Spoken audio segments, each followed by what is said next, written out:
Dans le monde entier, les gros titres dressent le portrait d'un Israël agissant de manière irresponsable. Des Palestiniens abattus après avoir semblé se rendre et 2 enfants tragiquement tués après avoir franchi la ligne jaune à Gaza. Mais les médias internationaux passent-ils à côté de la réalité plus profonde de l'ennemi auquel Israël est confronté? De plus, le premier ministre Netanyahou qui demande une grâce afin de se concentrer sur la victoire de la guerre. Et à l'étranger, un nouveau décret de Donald Trump visant les frères musulmans, un signe que le monde commence enfin à reconnaître la nature de la menace. Tout cela et plus encore dans l'émission Le Quad. Et bienvenue à nouveau à tous dans l'émission Le Quad, ici dans nos studios de Jérusalem, avec ma merveilleuse co-animatrice Émilie Schrader. Des militantes des droits humains et des journalistes, et des militantes par excellence, mannequins, danseuses et bien plus encore. Bellamy Bellucci. Bienvenue à nouveau à tous. Il se passe tellement de choses comme chaque semaine. Mais cette semaine, nous avons en fait la toute première véritable preuve et la confession de quelqu'un utilisé comme bouclier humain. Regardez ceci. Ce qui m'est arrivé était quelque chose que je ne souhaiterais à personne. Ma femme m'a dit qu'elle avait entendu un bruit dehors. J'ai ouvert la porte et vu des combattants du Hamas passer devant chez nous. J'ai dit à l'un d'eux, « Vous allez faire bombarder notre maison ». Nos enfants ont commencé à crier. Il m'a dit, « Je veux t'envoyer chez Salman ». Pour vérifier la présence des Israéliens, je lui ai dit que je ne pouvais pas. Il a répondu, « Pour la patrie ». Il m'a frappé et dit, « Va ». Je ne voulais pas y aller, mais il a dit, « Tu y vas pour la patrie ». J'ai encore dit à lui, « Vas-y pour la patrie ». Finalement, j'ai été forcé d'y aller. C'était après qu'ils m'ont frappé et forcé à partir. Dieu merci, l'armée israélienne n'était pas là et je suis rentré chez moi. Ils nous ont utilisés comme boucliers humains. Les gens de Gaza ne comptent pas pour Hamas. Ils opèrent à l'intérieur des écoles et se cachent parmi les civils, dans les tentes parmi les civils. Ce qui nous arrive est injuste. Voilà, encore une fois, ce que nous disons au monde et crions sur tous les toits, que Hamas utilise des boucliers humains et pas seulement cela. Mais c'est exactement leur stratégie. Et ils utilisent des boucliers humains parce qu'ils savent que nous nous soucions réellement des autres. Pourtant, malgré tout, la guerre reste horrible et laide. Et nous avons eu une série de nouvelles cette semaine qui exposent la laideur de la guerre dans des conditions urbaines impossibles. Nous sommes ici pour tout analyser et plus encore. Commençons par la Judée et la Samarie, la Cisjordanie, où ces 2 terroristes, ne nous trompons pas, c'étaient des terroristes. Confrontation avec l'armée israélienne. Ils sont restés 2 heures à tenter de les faire sortir. Ils finissent par sortir, semblant se rendre. Les soldats de Tsahal nous disent ensuite, lors des interviews, que quelqu'un a mis la main dans sa poche. On peut en fait le voir dans la vidéo. Ils ont donc pensé qu'il y avait une menace imminente d'être abattus et ils ont tiré sur eux. Les médias perçoivent les choses autrement. Et tous les gros titres affirment qu'Israël exécute sommairement des personnes qui se sont rendues. Comment gérons-nous tout cela au milieu de ce que nous traversons, Émilie? Eh bien, je pense que l'armée a dit qu'elle enquêtait là-dessus, donc je vais réserver mon jugement sur la situation. Mais ce que nous savons jusqu'à présent, c'est que le djihad islamique palestinien a confirmé que ces 2 individus étaient des terroristes recherchés, qu'ils étaient des membres actifs du djihad islamique palestinien.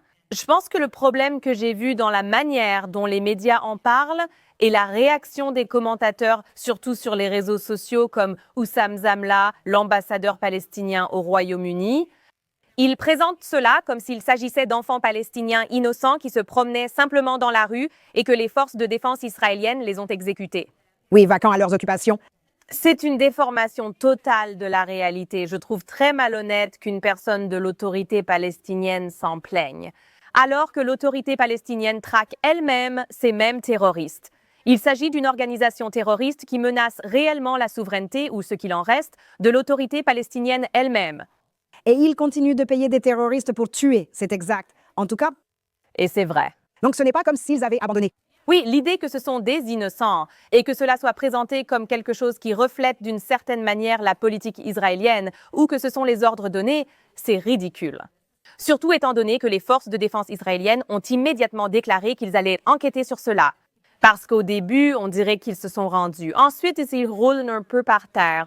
On peut voir leurs mains bouger. L'un d'eux retourne à l'intérieur. Comme vous l'avez dit, cela suit une chasse à l'homme de 2 heures pour retrouver ces terroristes connus. Beaucoup de choses échappent à ceux qui ne sont pas soldats sur place. Il faudrait donc éviter de juger trop vite. Et je pense que c'est irresponsable de la part des médias de donner leur avis là-dessus de la manière dont ils l'ont fait jusqu'à présent. C'est ce que nous subissons depuis 2 ans. Les gens ne semblent pas réaliser que les règles d'engagement de l'armée de défense d'Israël sont en réalité très strictes. Oui. En fait, beaucoup de soldats se plaignent que leurs règles d'engagement pourraient parfois mettre leur vie en danger. Et c'est la terrible situation dans laquelle vous vous retrouvez. Vous devez prendre une décision en une fraction de seconde. Ou vous êtes morte, ou vous êtes morte. Un simple sursaut. Et les gens ne semblent pas comprendre cela. Ces soldats doivent prendre des décisions de vie ou de mort pour eux-mêmes et la défense de leurs troupes contre les terroristes. Ce n'est pas comme tu l'as dit, ce sont juste des gens occupés. Mais le monde comprend. Ils choisissent simplement de ne pas voir la réalité telle qu'elle est. Prenons une de mes citations préférées de Jan Rivers. Si le New Jersey entrait à New York, on les écraserait. Voilà la mentalité américaine. S'ils attaquent même au moindre mouvement suspect, ils pensent à une attaque terroriste imminente ou à la présence d'un terroriste, mais poursuivent pourtant leur vie normalement. C'est donc étrange pour moi, occidental, d'adopter cette idéologie. Cela revient à se dédouaner du sang déjà versé, surtout après toutes les autres attaques terroristes. Et tout à coup, après le 11 septembre, il y a eu cette réécriture mentale des événements. C'est ainsi que nous allons nous laver les mains du sang que nous avons sur nous en revenant sans cesse à Israël. Concentrons-nous sur Israël, oubliez le reste. C'est une mise en scène. Israël est encerclé. Ce n'est pas comme New York. Ce n'est pas une île perdue au milieu de nulle part en Amérique. Il y a des frontières et des bases partout dans le monde, où leurs yeux sont partout dans le monde. Et tout d'un coup, comme tu l'as dit, n'importe qui dans les forces de défense israéliennes doit prendre une décision rapide et instinctive. Parce qu'ils sont la barrière entre un terroriste, pas seulement eux, mais aussi les Israéliens. Oui, comment le monde ne l'est-il pas? C'est tellement simple. Tu peux expliquer ça à un enfant de 5 ans. Non, mais il y a aussi toute cette hypocrisie. Est-ce qu'il y a déjà eu un tel examen minutieux quand ils combattaient Daesh? Jamais personne, tu sais. En fait, j'ai une amie qui fait venir beaucoup de hauts gradés de l'armée en Israël. Certains d'entre eux sont hostiles, d'autres moins, pour voir à quoi Israël est confronté. Et ils ont dit qu'ils ont confirmé que leurs règles d'engagement sont beaucoup plus souples que les nôtres, en fait, en Afghanistan et en Irak.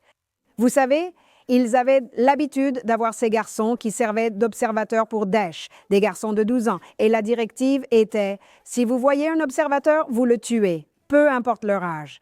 Oui. Et nous faisons tellement d'efforts pour éviter ça. Oui. Quand le Hamas met ses enfants en avant, malheureusement, des choses horribles se produisent, comme ce qui s'est passé au-delà de la ligne jaune. Ces enfants, je suppose qu'ils étaient innocents, je suppose, parce qu'on ne peut plus rien supposer de nos jours. Oui. Je suppose qu'ils étaient innocents. Bien sûr, tout le récit a disparu, qu'ils ramassaient du bois pour leur père en fauteuil roulant. Il y a toujours un père en fauteuil roulant. Et s'ils disaient, je suis pas sûre que ce soit vrai, je ne suis pas sûre que ce soit faux, je ne veux pas juger. Ils étaient peut-être vraiment des enfants innocents. Mais si tu sais qu'il y a une ligne jaune et que tu es le parent de la famille, tu dirais, je ne sais pas, n'approche pas d'un endroit qui pourrait être dangereux pour toi. Je ne sais plus ce que tu en penses, mais c'est la nature de la guerre. Je crois que ce qui m'irrite le plus à ce sujet, c'est ça. Disons que ces soldats en particulier avaient tort et qu'ils n'auraient pas dû s'impliquer dans ces 2 incidents et qu'ils sont en tort. Tout d'abord, c'est déjà en cours d'enquête. Oui. Deuxièmement, les 2 façons ceci exactement. Les 2 incidents. La façon dont c'est présenté comme si c'était la politique de l'Israélien armé. Voici ce que je reproche. Il y a toujours des choses négatives pendant la guerre. Oui, cela arrivera, invariablement. C'est pour ça qu'on ne veut pas faire la guerre. Oui, d'accord, parce que de mauvaises choses arrivent pendant la guerre. Ça ne m'étonne pas que des soldats aient commis de mauvais actes individuels. La question est de savoir si cette politique vient d'en haut, si ce sont les normes, et ce n'est pas le cas. Et si vous avez besoin de preuves pour cela, il suffit de regarder le fait que nous avons arrêté des dizaines de terroristes rien que cette semaine et aucun d'entre eux n'a été exécuté. Ce n'est pas une politique d'Israël. Et donc, la déformation intentionnelle que nous voyons de la part de commentateurs, de personnes qui ne savent pas de quoi elles parlent, d'organisations non gouvernementales et même de responsables gouvernementaux, de gouvernements étrangers, c'est tout simplement inacceptable et totalement inexact. Tu as raison, cette focalisation excessive sur Israël et sur certains autres points, incidents, comme si cela était représentatif de l'ensemble, oui, c'est totalement malhonnête. Je pense que c'est un point très, très intelligent de dire que ce n'est pas généralisé ou que ce n'est pas endémique. Cela arrive, vous savez, j'ai vu ça sur Instagram. L'autre jour, quelqu'un a dit ça. Israël, d'accord, c'est un nouveau type de calomnie antisémite. Parce qu'il y en a au moins une par jour, qu'il y a de la violence dans les villes arabes en Israël, dans la société arabe en Israël. Il y a beaucoup de violences armées. Nous avons vu des meurtres récemment. Tout cela relève du crime, des affaires de gangs. D'accord. La police israélienne relâche en fait des armes illégales dans la communauté arabe pour qu'ils puissent s'entretuer. Alors, quelqu'un poste ça sur Instagram. Bien sûr, il trouve l'idiot israélien habituel qui cherche de l'attention parce qu'il n'a pas de travail. Ils trouvent cette personne, ils la mettent en avant et ils disent « Israël ». La police a une politique, bien sûr, et j'écris qu'il peut y avoir 1 ou 2 policiers corrompus, parce qu'il y a des policiers corrompus partout. Je dis « Mais est-ce que c'est la politique de la police ?» Non. Oui. Ce qui est exactement ce que tu dis. Est-ce que les erreurs arrivent à la guerre? Oui, la guerre est-elle laide? Oui, c'est pourquoi je rappelle que nous n'avons jamais commencé de guerre. Mais est-ce que cela vient directement d'en haut? Non, et c'est précisément là que réside cette calomnie sanglante. Que vous essayez de présenter Israël, que vous essayez de diaboliser Israël, ce qui fait partie de la façon dont une critique légitime glisse vers l'antisémitisme. Vous essayez de diaboliser Israël à chaque instant, et c'est ce qui se passe. Au sein même de ce que le système éducatif est déjà. En dehors du Moyen-Orient, cela a abruti les gens, au point qu'ils pensent même comprendre ce qu'est la guerre. Donc, c'est beaucoup. Ce n'est pas juste une dispute entre frères, sœurs et cousins suivie d'une réprimande et d'une thérapie. Nous n'avons pas besoin d'assistante sociale. Cette situation arrive à d'autres qui pensent « tu aurais pu agir autrement ». Ah oui? Dis-moi comment. Tous se prétendent experts, mais en réalité, ce sont juste des donneurs de leçons. Exactement. Oh, tu as entendu Dave Smith, le meilleur chef tribunal pris au dépourvu? Il a vraiment l'air idiot. Maintenant, c'est un expert. Il a lu Google, il a utilisé ChatGPT 3 fois et maintenant, il sait mieux que tout le monde. Et la chose que il y avait une interview avec Mark Ruffalo, avec l'un d'eux, je crois que c'était Sega. Il reprend mot pour mot les paroles des Israéliens, utilisant la même tactique manipulatrice, comme tous le répètent. Je me dis aussi que tu n'es pas si bon acteur car je ne te crois pas.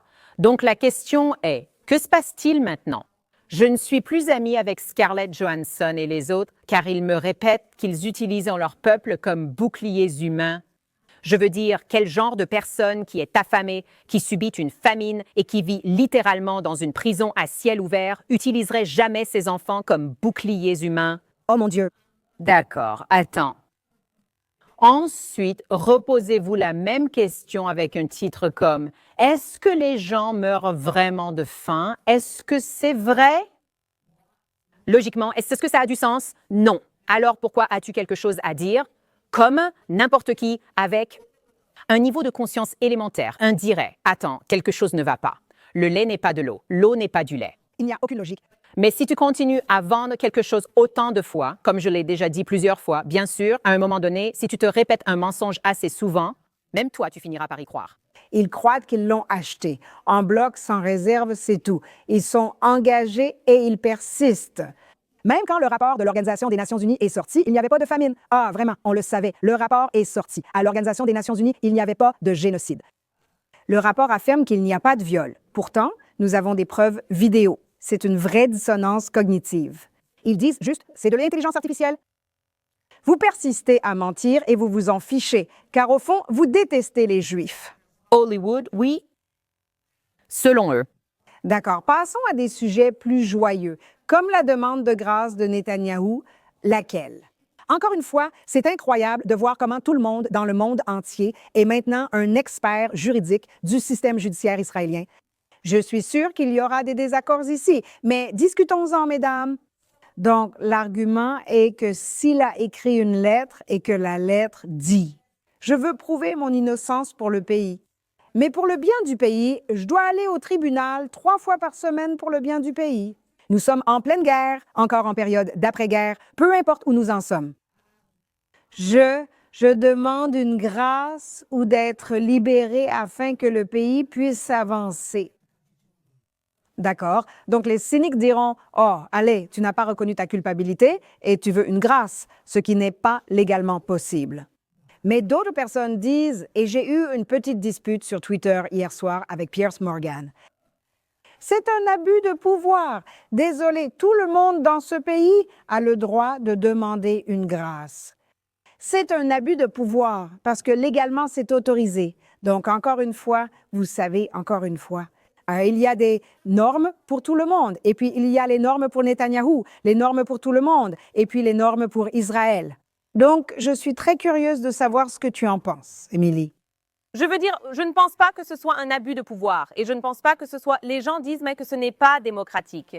Ce n'est pas du tout ça, c'est vraiment structuré dans le système juridique. Exactement. Cela existe aussi dans d'autres pays également. Absolument. Je ne pense pas qu'il y en ait aucun problème légal. Je pense aussi que les accusations sont un peu ridicules à la base. Je suis complètement d'accord. Ce n'est pas vraiment si grave que ça. Je n'aime pas Netanyahou personnellement. Je ne le soutiens pas et je ne veux pas qu'il se représente. Mais je ne pense pas que ce soit ce que les gens en font. Je trouve que les gens se concentrent trop sur ce point, comme ils le font avec tout ce qui touche Israël. Et je ne pense pas que ce soit si important. Je ne pense pas que ce soit si grave s'il obtient une grâce. Et je ne pense pas que ce soit si grave s'il ne l'obtient pas. Eh bien, vous savez, l'accusation la plus grave qui était celle de corruption, c'est corruption, fraude et abus de confiance. L'accusation de corruption. En gros, les juges ont dit au procureur, les gars, vraiment, ça ne tient pas la route, ça ne tient pas debout. Oui. Et donc, ça a été essentiellement rejeté. Ce qui reste, c'est l'abus de confiance et la fraude. Et on parle principalement de cigares et de champagne, ce que je trouve honnêtement ridicule. Trump prend un avion depuis le Qatar et les gens s'emballent pour des cigares. Encore une fois, quand on regarde l'homme le plus détesté de la planète en ce moment, tout le monde va toujours l'attaquer d'une manière ou d'une autre, même les Israéliens inclus. Oh! Ma priorité numéro 1, c'est que je préfère largement écouter un Israélien perdre la tête à propos de qui fait partie de leur système de gouvernement, plutôt que d'écouter quelqu'un qui n'a pas la citoyenneté de ce pays et qui n'a même pas le droit de voter. Je ne veux pas l'entendre, mais si on me demande, je donnerai mon avis sur la question. Je suis né dans un pays où la corruption alimente Oui. les 24 heures de la journée. Je ne pense pas que les gens auraient vraiment un pouls s'il n'y avait pas de corruption. Je vis aussi, je suis citoyenne des États-Unis. Si je dois revoir la liste de chaque politicien tant apprécié de tous, et donc charismatique. Et eux, vous savez, le côté kumbaya, les choses qu'ils font à huis clos, croyez-moi là-dessus. Si vous l'attaquez pour les cigares et le champagne, quoi d'autre? Arrêtez un peu. Eh bien, c'est aussi, je veux dire, si vous regardez le gouvernement israélien, je suis désolée, mais ce n'est pas une exception. Les gouvernements restent des gouvernements. Il y a des éléments corrompus dans chaque gouvernement, y compris le nôtre, et ils sont nombreux. Et je n'aime pas l'idée que cela soit tellement pire et tellement plus important pour l'intégrité de la démocratie. C'est absurde.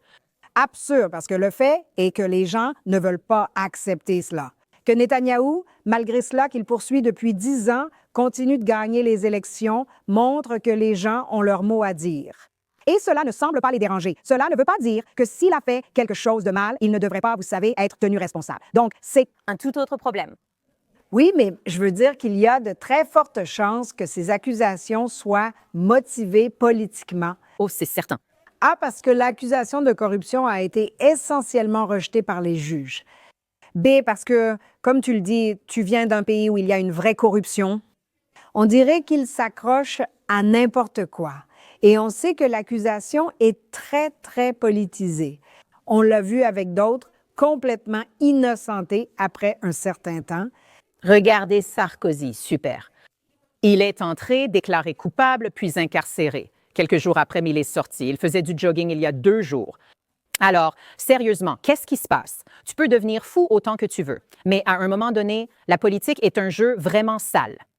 Et si tu veux t'impliquer là-dedans, tu dois être capable de jouer sale. La seule chose, c'est que personne ne doit jamais le découvrir. Pour être franc, personne ne devrait jamais savoir ce que tu fais vraiment et tu dois t'assurer d'avoir des gens autour de toi pour t'aider à garder les mains propres. Et malheureusement, Israël, qui a la taille du New Jersey, si on parle d'un pays avec 50 États ou quelque chose comme ça, honnêtement, je ne prends pas sa défense. Je dis juste qu'il semble être le dirigeant numéro 1 qui est passé au microscope. Oui. Quand on a Poutine qui bombarde les Ukrainiens chaque jour, on va le mettre de côté. Il faut se concentrer sur Israël. Oui, 20 000 enfants disparus en Ukraine. 20 000 enfants disparus. 20 000. Et il n'y a rien à voir ici. Vous savez, cette guerre n'a rien à voir avec le reste de l'humanité.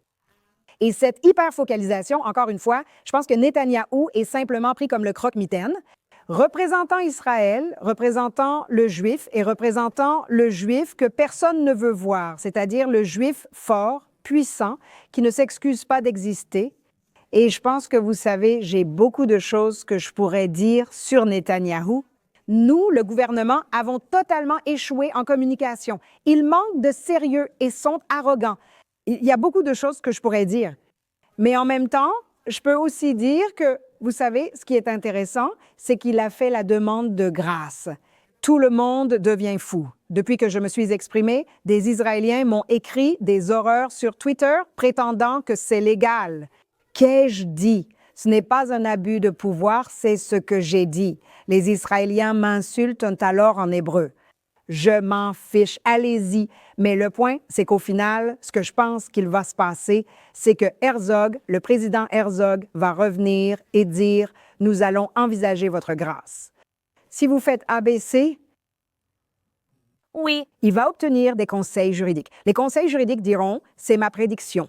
Les conseils juridiques diraient « Eh bien, il doit avouer avant d'être gracié ». Donc, je pense que ce que Herzog doit faire, je veux dire, ce qu'il veut faire, c'est renvoyer la balle dans le camp de Netanyahou et dire « Oui, je peux te gracier ». Si tu fais A, B et C, je pense que ça mènera là. Je pense que rien ne changera et que ce sujet restera conflictuel un moment, voire sans aboutir. Une élection pourrait avoir lieu si ce désaccord persiste, je ne sais pas. Au final, Comme tu l'as dit, il continue de gagner les élections. Il faut lui reconnaître ça. Il continue de gagner les élections, peu importe tout ce qui lui tombe dessus.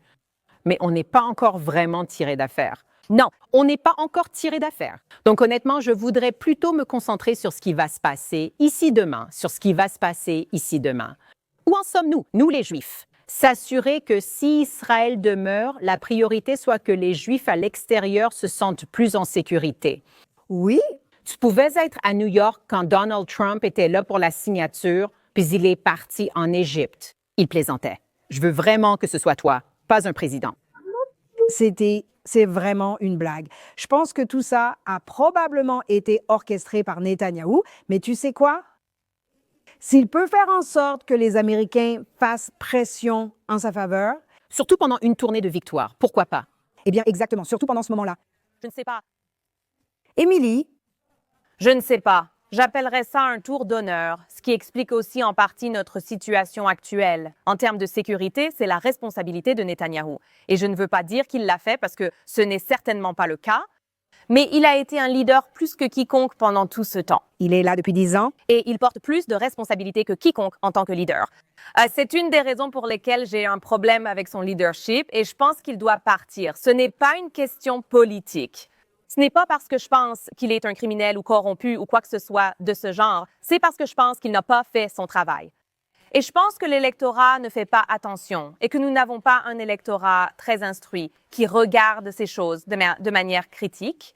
C'est un peu un culte de la personnalité et ça l'est depuis de nombreuses années. Oh, allez, quel électorat est honnêtement L'électorat, a donc d'abord débattu de cela? Non? Quel électorat dans le monde est un électorat intelligent et sophistiqué? scandinave, Vraiment? ils sont bien plus hauts. Eh bien, ils vont gonfler très bientôt.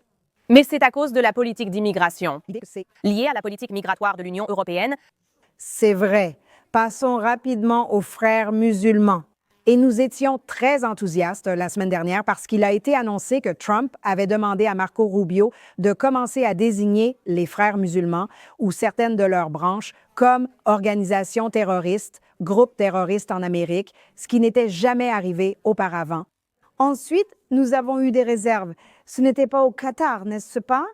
Pas en Turquie. Vraiment, la Mecque des frères musulmans, c'est le Qatar, la Turquie et la Syrie. Ce qui enlève en fait la responsabilité à ces dirigeants, au moins 2 d'entre eux, qui alimentent actuellement la haine et la philosophie des frères musulmans. Alors, qu'en pensons-nous? Il y a 2 arguments. D'abord, nous avons l'argument selon lequel la désignation comme organisation terroriste peut être très difficile à appliquer légalement. Et donc, l'argument du département d'État et de l'administration, c'est que s'ils se concentrent uniquement sur celles qu'ils savent pouvoir mettre en œuvre, la barre est plus basse.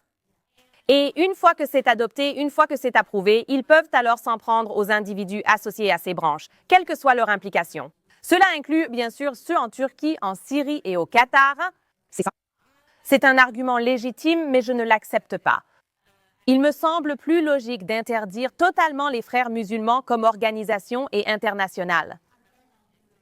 Vous voulez dire que les gens devraient être responsables, que cela devrait leur incomber d'essayer de s'en sortir eux-mêmes plutôt que... Oui. Je ne connais pas toutes les failles juridiques ni les justifications. Je peux me tromper. Mais vous savez, si tous ces autres pays peuvent le faire, ce qu'ils ont fait, je ne comprends pas pourquoi. Par exemple, pourquoi pouvez-vous interdire le Hamas, mais vous ne pouvez pas interdire complètement les frères musulmans? Cela n'a pas de sens et renforce aussi l'argument que les frères musulmans seraient une entité légitime. Comme lorsque l'Europe a distingué la branche politique du Hezbollah. Il n'existe pas de branche militaire du Hezbollah, cette distinction n'existe pas.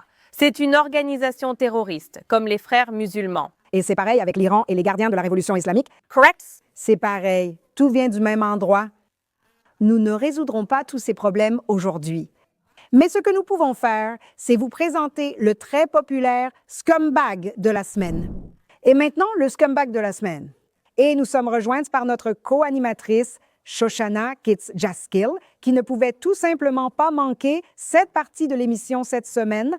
Commençons par Émilie. Qui est ton scumbag de la semaine? Après ça, j'ai hâte d'entendre le scumbag de Shoshana. Non, mon scumbag. Cette semaine, il s'agit des Qataris, des nouveaux influenceurs qataris, des conservateurs américains conservateurs qui ont rejoint la délégation d'influenceurs des États-Unis, prétendument sponsorisée par le Qatar. Ils ciblaient délibérément des personnes ayant séjourné en Israël. Ils ont aussi invité des membres de la communauté lesbienne, gay, bisexuelle et transgenre. La communauté a participé à cette délégation au Qatar pour découvrir à quel point le Qatar et les frères musulmans sont merveilleux. C'est horrible et dégoûtant, et je n'arrive pas à croire que des gens aient fait ça. Il y en a quelques-uns. Nous ne connaissons pas encore tous leurs noms. Je sais que Rob Smith en faisait partie, Claire Sinclair aussi. Emily Wilson, aussi appelée Emily Sauve l'Amérique, en faisait aussi partie. On dirait qu'elle sauve le Qatar, pas l'Amérique. Oui, comme Tucker. Mais exactement. Donc, c'est vraiment une tendance inquiétante.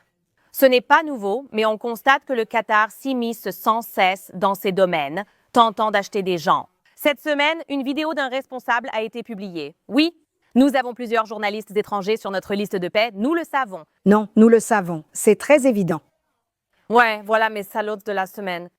Et je veux ajouter une autre nuance parce que j'ai vu qu'Émilie disait « Eh bien, personne ne s'est autant plaint quand je suis allée en Israël. » Oui, car Israël est un allié des États-Unis et un pays démocratique. Israël ne cherche pas à saper la civilisation occidentale ni à promouvoir une organisation terroriste. Ou alors, beaucoup passent par les frères musulmans et l'idéologie islamiste. Ce n'est donc pas du tout pareil. C'est un ennemi des États-Unis et de l'Occident. Toute personne impliquée en fait partie, point final. Absolument. Tenez. L'industrie de la mode s'est ruée à Doha pendant 3 jours. Pourquoi? Pourquoi y avait-il un événement de mode? 3 événements différents qui n'avaient rien à voir avec la mode. Et Anna Wintour était là. Bien sûr, elle était là. Quelqu'un l'a fait venir en jet privé. C'est tout ce qu'il faut. Pathétique. Mais voilà. Shoshana, en parlant de visiter Israël, d'accord? Je déteste tellement ce type. Et j'ai l'impression d'avoir déjà dit ça dans l'émission. Peter Beinart est Oh, mon salaud de la semaine. Peut-être même de la décennie. Je ne te supporte pas, je ne te supporte pas. Tu m'as déjà bloqué sur X, mais j'ai plusieurs comptes, donc tout va bien. Qu'est-ce que tu as fait? Tu es venu en Israël? Oui. Tu parles à l'université de Tel Aviv, puis tu t'excuses auprès des personnes que tu pensais être tes alliés parce qu'elles se sont retournées contre toi. Parce que, bien sûr, tu ne peux pas venir en Israël. Peter, c'est interdit quand tu fais partie du boycott, des investissements et sanctions. Tu ne le savais pas? Et tes excuses sont tellement tristes que je pleure pour toi, je pleure pour le juif faible que tu es. Oui, lors de mon intervention cette semaine à l'université de Tel Aviv, j'ai fait une grave erreur. Par le passé, en exprimant mon avis, je ne peux même pas le lire. C'est du vomi, c'est dégoûtant. Tu veux y aller, tu peux le lire en ligne. C'est agaçant et dégoûtant. Ensuite, l'université de Tel Aviv a publié une déclaration. Il a été invité à parler de l'Amérique, Donald Trump et la démocratie.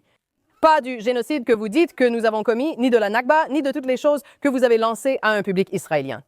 Et ma seule phrase pour toi, c'est ce que j'ai mis sur X, que tu ne verras pas parce que tu m'as bloqué. C'est Tatala. Aucun Israélien n'achète ce que tu essaies de vendre. Au revoir. Ce ne sont pas que les Israéliens, personne d'autre ne le fait, je pensais. Il était ici. Quand tu te plies en quatre pour satisfaire les gens qui te détestent pour ce que tu es, voilà ce qui va arriver. Ils ne t'ont pas accordé le moindre bénéfice du doute alors que tu es venu ici pour plaider en leur faveur, ce que tu as fait. Et maintenant, tu te rabaisses comme une épouse maltraitée. Ce que sont tous ces gens qui se détestent eux-mêmes, ce sont des épouses maltraitées. C'est écœurant. C'est écœurant. Il est dans une secte. Exactement. C'est totalement une secte. Il est dans une voiture. Je me demande toujours à quel moment quelqu'un se dit « Oh, peut-être que je l'étais. Peut-être que je me disais à quel moment? » À quel moment? Si cela arrive vraiment, ou est-ce qu'ils meurent comme ça? Ou tu penses qu'à un moment donné, quand ils auront genre 80 ans, ils vont partir? J'ai toujours été contre les miens, sans jamais recevoir de reconnaissance, même de ceux qui les détestaient. Pour moi, toute cette haine de soi juive, c'est un phénomène psychologique fascinant. Je trouve ça fascinant. Je ne comprends pas, je ne peux pas le comprendre. Tu sais, tes grands-parents sont sûrement aussi des survivants de l'Holocauste. Je ne comprends pas. J'ai déjeuné avec quelqu'un ce Shabbat qui était à l'école avec lui. Elle a dit, sa famille, ils ne sont pas très fiers. Disons-le comme ça, les gens traditionnels, tu sais quoi? Le pire, c'est quand il a présenté ses excuses ou il a eu une interview. Il a fait une interview. Je crois que c'était pour le Jérusalem Report. Je ne comprends pas pourquoi on l'interviewe. Il avait tous ses séfarim et textes juifs de la Guémara derrière lui. Tu veux prouver quoi? Que tu es un bon juif? Non, désolé, tu ne l'as même pas ouvert. Bon, Rito s'en va. L'assimilation avant ton propre peuple. Oh mon Dieu, voilà à quoi tout ça mène. Et qu'est-ce qui se passe quand tu mets l'assimilation avant ton propre peuple? Ils ne veulent même pas de toi, de toute façon. Hélas, nous avons une histoire douloureuse. Bellamy, qui est ton salaud de la semaine? Guy Pearce est le salaud de la semaine. Comme tu disais, c'est pareil pour les Juifs. Se demandent-ils un jour s'ils devraient remettre en question leurs actes ou admettre qu'ils avaient tort? Non, même avec lui. La bonne chose avec tous ces acteurs, musiciens et artistes, c'est qu'ils ont des équipes de relations publiques derrière eux. Alors quelqu'un lui a dit « Hé mon gars, tu es sur le point de littéralement ruiner ta carrière parce que ce sont de fausses informations.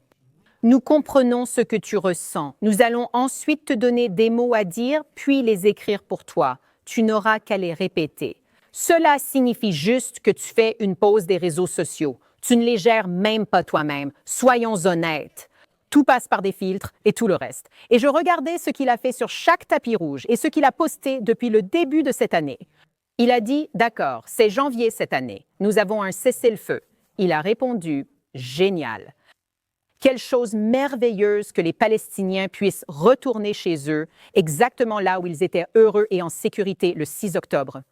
Et je me suis dit, si tu es assez intelligente pour lire un script, étudier un personnage, sortir de ton propre corps et incarner quelqu'un d'autre, comment se fait-il que je ne crois rien de ce que tu essaies de me vendre? Et c'est ça le problème que j'ai avec toutes ces stars qui sont tellement protégées par des agents, des managers et tout le reste. Parce que dès qu'un juif porte une Magen David ou une étoile jaune, ils s'en prennent à lui violemment. C'est un symbole de génocide en tant que sioniste, blablabla. C'est la fin de ta carrière.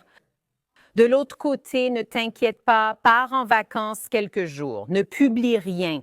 Nous ferons en sorte que personne ne te prenne en photo. Reviens bronzé et dis « Je suis vraiment désolé. » Oui, C'est juste que, honnêtement, c'est, comme tu dis, tellement faux. En gros, ce que le gars faisait, c'était partager des tweets d'extrême droite. C'est censé être le gars libéral, de gauche, d'Hollywood. Il partage la pire haine envers les Juifs sur son compte. Et tu sais ce que je trouve vraiment drôle? On a eu... Qui a fait ça? David Long a nommé Judge John Cleese l'ordure de la semaine il y a quelques semaines. Il a encore présenté des excuses. Et quand tu lis ses tweets, tu te demandes, est-ce vrai maintenant? Dans chaque tweet, il demande au public de détracteurs, est-ce que je comprends bien? Franchement, tu devrais juste l'accepter. Il est vieux, tu l'es aussi, et personne ne veut plus que tu viennes faire ton spectacle ici. Bref, donc, mon salaud de la semaine, c'est ce méchant de Timou Bobby qui s'appelle George Abarioni, qui était le président de l'Oxford Union et qui a célébré de façon insensible et répugnante le meurtre de Charlie Kirk. Et le pire, c'est qu'il connaissait et avait rencontré Charlie Kirk parce que Charlie Kirk est allé à Oxford. Union pour débattre contre des étudiants. Et ce gars-là l'a affronté à la table. Donc, il l'a rencontré, il l'a vu comme un être humain, pas juste comme quelque chose sur un écran. Et quand il découvre que Charlie Kirk se fait assassiner devant sa famille de la manière la plus horrible, quand cela arrive, quelle est sa réaction? Oh super, Charlie Kirk a été assassiné. Allons-y, c'est le tweet qu'il a publié. Pourquoi est-ce mon salaud? Il l'était déjà, mais c'est un salaud particulier, cette semaine. C'est parce que maintenant, il fait une tournée de victimes. Parce que, bien sûr, dans le meurtre de Charlie Kirk, c'est lui la victime. Parce qu'il a été expulsé de l'Oxford Union. Il n'avait pas d'autre choix, soyons honnêtes. Et maintenant, il fait le tour partout. Il était sur la radio LBC en train de dire qu'il est la victime à cause de la façon dont les gens ont réagi envers lui, célébrer le meurtre d'un homme avec qui vous étiez peut-être en désaccord, mais qui était un bon père assassiné devant ses enfants. Tu utilises maintenant cela et ta réaction comme raison pour que les gens aient pitié de toi. Et c'est juste, les gens le plaignent, c'est le pire. Beaucoup ne le font pas. Beaucoup disent « Qui es-tu, toi? » Je ne sais même pas comment il est entré à Oxford, honnêtement, parce que ce sont des clowns qui laissent entrer d'autres clowns. Et c'est que les fous ont pris le contrôle de l'asile. Et c'est ça le problème avec l'Union d'Oxford. Mais le fait qu'il soit maintenant celui qui se fait passer pour la victime du meurtre de Charlie Kirk, qu'il a pourtant célébré, tu es vraiment une sacrée pièce et un salaud, un narcissique et tout ce qui va avec. George Zabarioni, t'es le salaud de la semaine. D'accord. Et maintenant, pour nous purifier avec de bonnes ondes pour la semaine, afin de nous donner la force de continuer encore une semaine. Voici les héros de la semaine. Bellamy, à toi. Qui as-tu choisi? Mon héros cette semaine est Sammy Steidman, qui vient de Birkenau. C'est un survivant de l'Holocauste. À New York, je suis allée au Gala Siroca pour aider à récolter des fonds et reconstruire. Il était l'un des héros de la vérité. La photographe Limor Garfunkel avait réalisé des portraits de nombreux défenseurs afin qu'ils aient une perspective différente. Il montrait toutes les personnes qui s'étaient exprimées depuis le 7 octobre ou avant, dont quelqu'un que j'avais déjà rencontré. J'ai eu le plaisir de m'asseoir dans une galerie car je déteste vraiment Gallus. Je l'ai déjà dit, fais le chèque et passe à autre chose. Mais je me suis assise à côté de cette personne incroyable, remplie de tant de vie et de tant de fierté. Il n'est pas religieux, tu sais, peu importe, il s'en fiche. Il était trop occupé à flirter avec les gens à la table, peu importe. Il y avait juste cette aura, cette énergie, ce feu et la force d'un homme qui disait « Peu importe ce qui m'arrive, même perdre ma famille, même avec Mamdan ou autre, nous sommes dans une pièce. Nous existons, regarde autour de toi, c'était son message.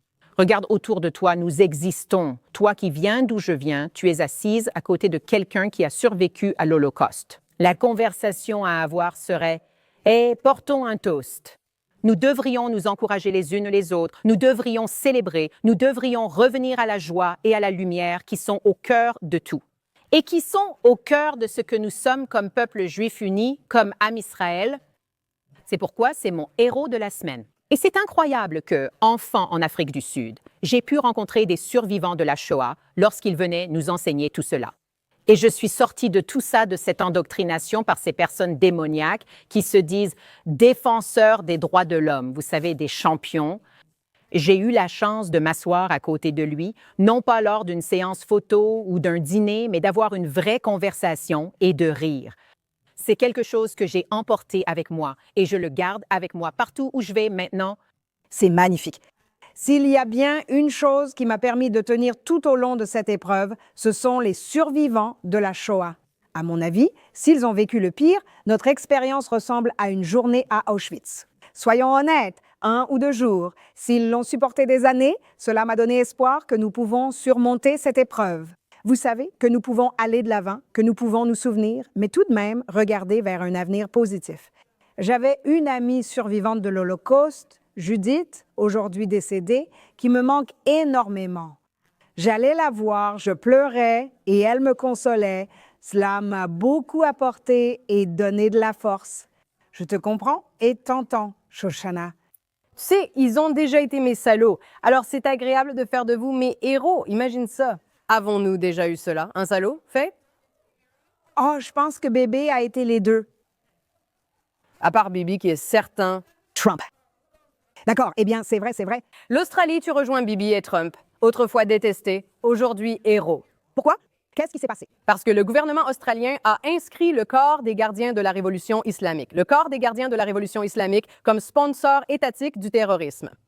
Oui, ils se sont engagés à prendre cette mesure suite à l'évaluation de la SIO, selon laquelle le corps des gardiens de la Révolution islamique, je lis, celui-ci avait orchestré des attaques contre la communauté juive d'Australie afin de semer la division et saper la société multiculturelle en ciblant les Australiens juifs pour leur faire du mal et semer la peur. Ce n'est pas seulement symbolique, c'est vraiment important. Il faut d'abord rester fidèle à ses valeurs. Si tu ne restes pas fidèle à tes valeurs, tu n'es rien. L'Australie a simplement dit, tu sais quoi, ils sont des soutiens du terrorisme.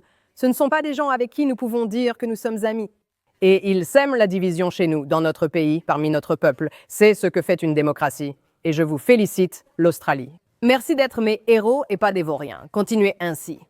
Oh oui, c'est sympa, non? Je pense que c'est parce que c'était sur leur territoire.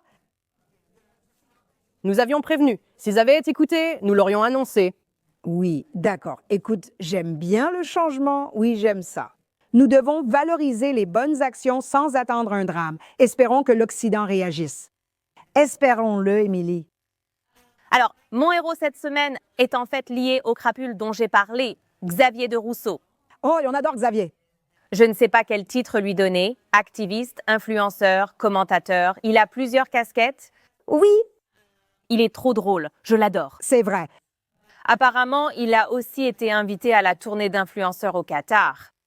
À quoi il a répondu qu'il aimerait avoir des réponses aux questions concernant la raison pour laquelle ils investissent 7 milliards de dollars dans le système éducatif pour saper les valeurs américaines. Cela a entraîné son exclusion du voyage. Oh, je me demande bien pourquoi. Je me demande pourquoi. On dirait qu'ils n'acceptent pas les critiques envers leur gouvernement comme une vraie démocratie. Oh, qui aurait pu penser. Quelle question? Donc, de toute façon, c'est mon héros, non seulement pour avoir dit non, mais aussi pour avoir rendu cela public et les avoir dénoncés pour exactement ce qu'ils font. Comme je l'ai dit dans mes scumbags, cela sape la civilisation occidentale. Bravo à toi, mon héros de la semaine. Xavier est un héros très riche. Il est venu ici plusieurs fois, il est passé dans l'émission et nous l'aimons. Et je suis contente qu'il soit resté fidèle à ses principes parce que, tu sais, laisse tomber. Ce que les gens ne semblent pas comprendre, c'est qu'il faut mettre Israël de côté un instant.